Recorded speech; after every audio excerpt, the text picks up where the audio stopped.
We have another in-studio guest. We have WCNC Charlotte's Nate Morabito, who is here with us back again. Nate, happy Monday. Thank you for joining us. Happy Monday to you. Thanks. Happy to be here. So the story that we were chit-chatting for a few minutes, this is a story that you've been following since December, so a few months now. And basically, it's about a Gaston County assisted living facility. The initial story where there were some safety concerns, and especially with its patients.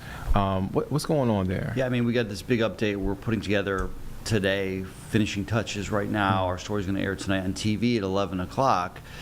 We had gotten a tip back in December from a woman who was fired from Somerset Court of Cherville. It's an assisted living facility there in Gaston County. Dozens of people live there. And she raised some serious concerns about people's dignity and people's care there, right?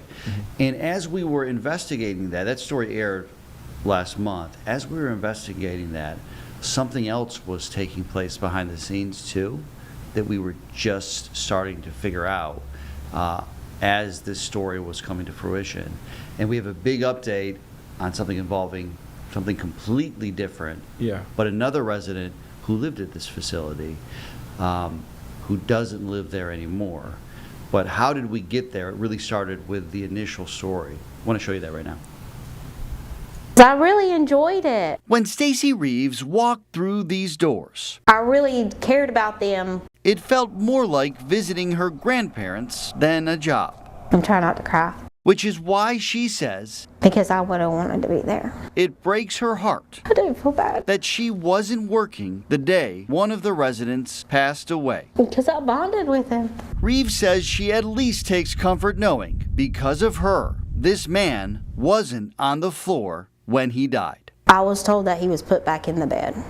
The former Somerset Court of Cherville personal care assistant says the facility took her off the schedule in October after she documented the hospice patient's sleeping conditions. He would say, get me up, get me up. He would just holler. She says she took this picture of him, partially on the ground and partially on a mattress, in the days before the 74-year-old's death. I couldn't leave him on the floor. So I took it upon myself, helped him into the wheelchair, picked the mattress up, put it on the bed.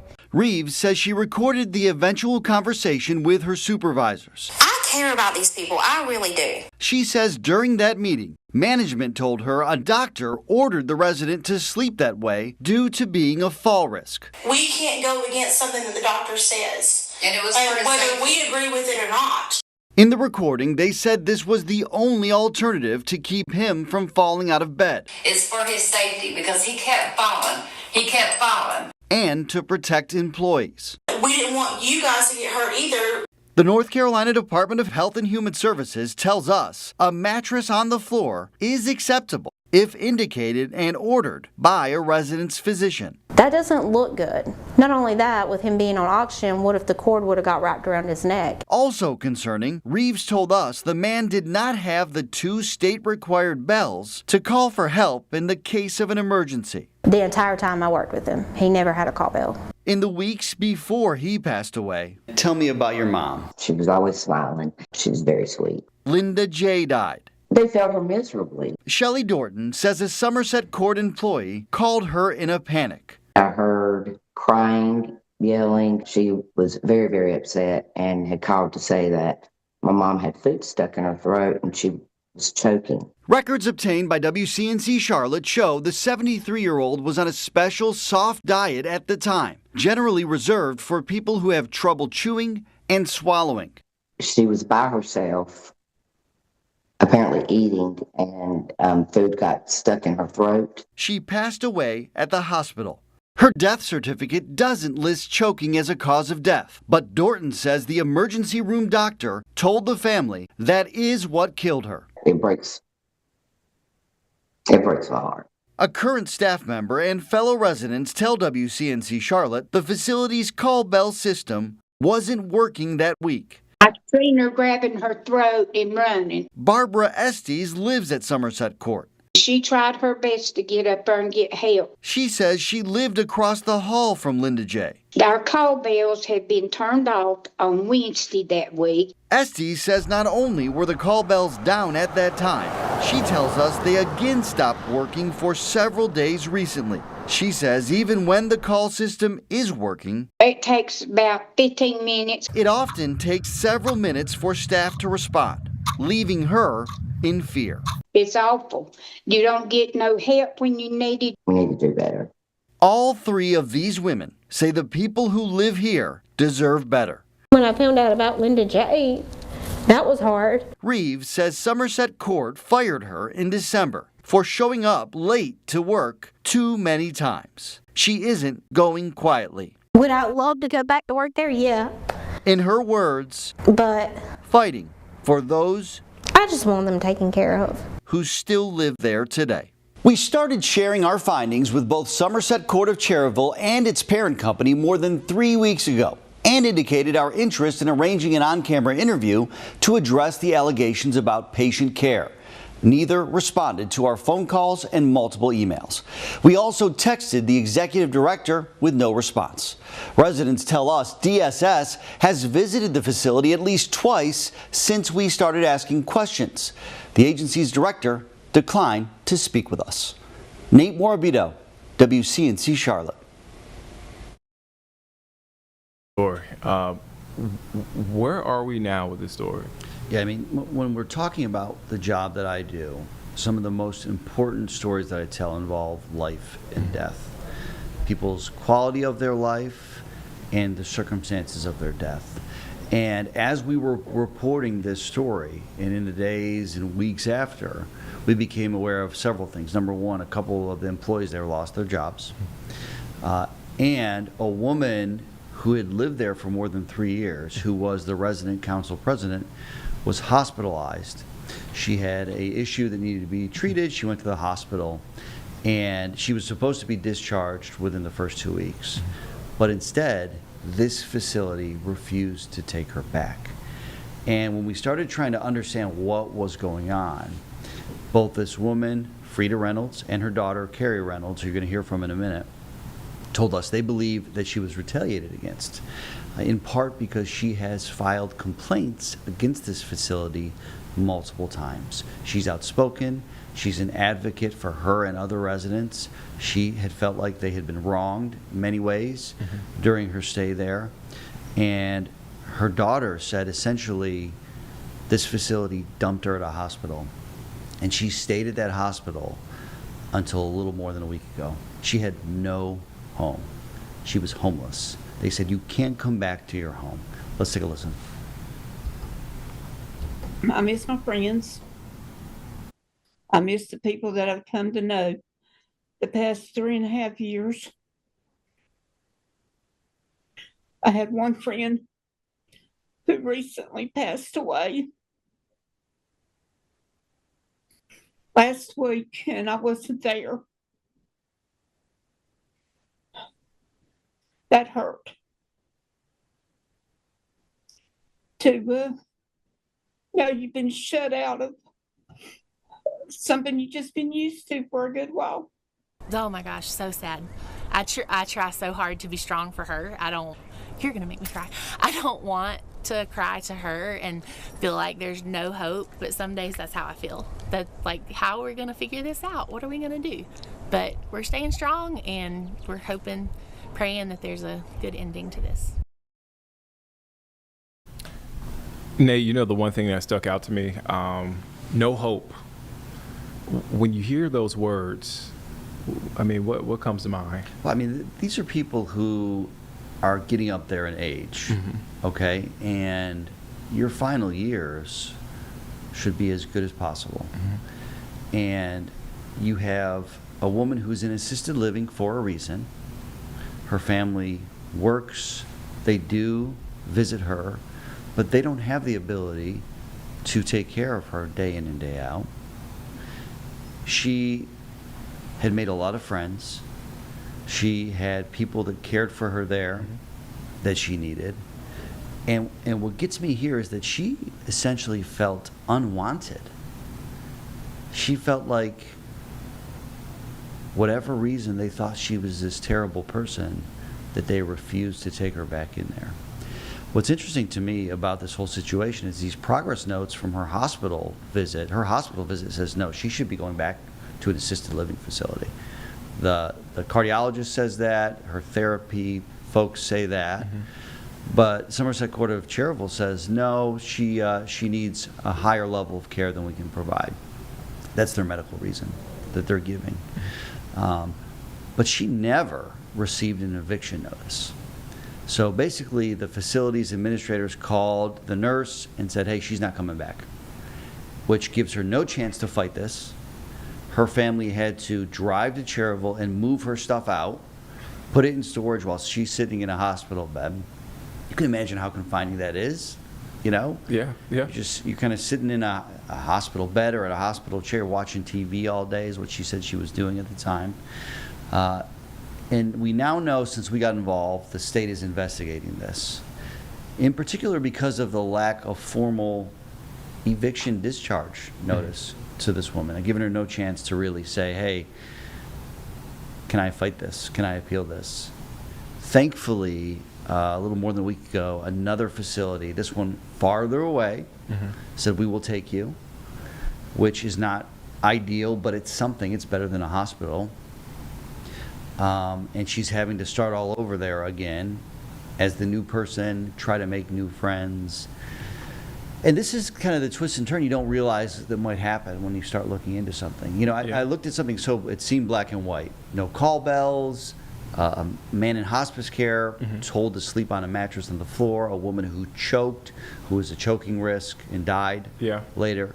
But at the same time, you have other people at this facility that have concerns too. And had they not said, hey, you can't come back, would we be doing a story about this? I don't know that we would have. But her family believes that they were retaliated against. And I think this is what I would drive home to people here. If you're at a point where you have a loved one in nursing care in an assisted living facility and there's no hope, you should call the state. There is the Department of Health and Human Services, number one, will open up investigations. They can be anonymous, these complaints. Number two, DSS, your county's DSS can get involved oftentimes and advocate on your behalf. There's also this thing called the ombudsman.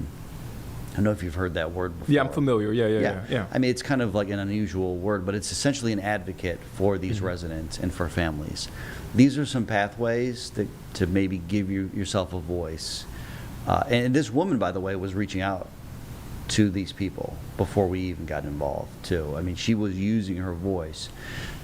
Something I tell people is like, make a good faith effort before you reach out to me. I remember we had a conversation about that. We did, right? It was about, I'm happy to look into something that seems like a systemic wrong.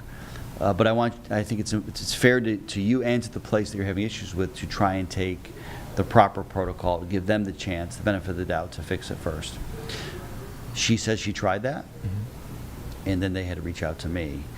And I will say this facility still is not talking to me. They're not responding to my questions, to our request for an interview.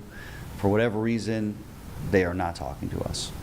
Is there any optimism on the behalf of the people that live there, the families of the people that live there, that the state is going to do something, or any indication of a timeline of doing something? You know, these state investigations usually are pretty quick, a few weeks to a month. And I've looked at the last, year's worth of complaints that have become public, and they generally don't find any wrongdoing. Even when, we had the no call bell situation, we have multiple people saying the call bells didn't work. Nobody has disputed that. No problem found by the state there. The death certificate thing, involving Linda J. I've got medical records since that show, they really detail what she was eating before, what the doctor thought it was at the ER, the efforts to call the facility's physician to communicate that. To my knowledge, nothing has come of that yet. So it's hard to say. We know that in this case, this woman is now out of there. She's got a place to call home. But the more that we can shine a light on this, I think the better the chance is that everyone will follow proper protocols every time. Yeah. You know, if you're in an assisted living facility, the rule is you got to have call bells working. You have to have them. Mm-hmm. And multiple people told us they didn't. Okay, so it can't be just like it's not even one lapse. It's like multiple times before this has happened there, right? Routinely going out. So that's important. When you're going to say to someone, you can't come back here, you need to follow the formal procedure. Mm-hmm. And in the hospital notes, it suggests that this facility didn't do that. So the hope is that they would, at a minimum, follow the written rules that are there, if they haven't done so. Yeah. Now, will the state come in and penalize them? I don't know.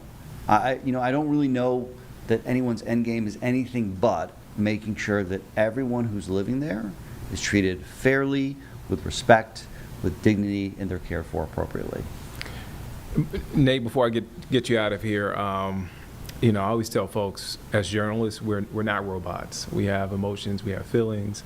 And when you do investigations like this, how do you process it, man? Yeah, I mean, look, my grandma is in her 90s, and she's been in and out of these kind of facilities, right? And I just think about her when I meet people like Frida. You know, the quality of life is not ideal at this point in their life to begin with. They go to facilities that are sometimes understaffed, where they used to be used to one way of life at home, and now they're in essentially a room. And I think about how lonely that life could be. Yeah. Especially when your voice is not heard. And so that really gets me. You know, I feel bad for people like Frida. I feel bad for people like Linda, who is choking and needed help, and the help wasn't enough to save her, right? Wow. Who knows if it was different? I feel bad for that man that was on the mattress on the floor, who you heard from the former employee was saying, "Get me up, help me up." You know? We're going to be, hopefully, God willing, that age one day. And I definitely want to make sure that my life before that does not outshine my final years either. You know what I mean? Like, I get it. Some things are going to change. I'm going to be limited with my mobility, probably. Who knows what my health problems will be. But these are still people.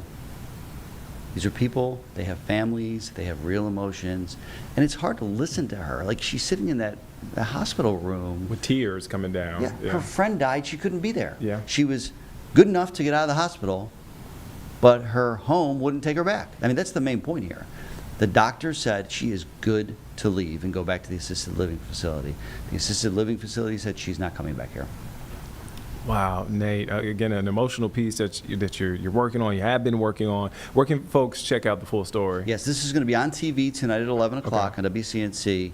I would imagine it'll be online at WCNC.com at some point this evening before that as well. But if not, the link will be live, no doubt, by midnight tonight and into tomorrow morning. And I'll be posting on all my socials. And I'm sure, it'll be airing throughout the different ways people can view us, including on the app. There's an investigations tab where all of my investigations go. Yeah. You can get caught up on any of them that you've missed before, and that will be there tomorrow as well.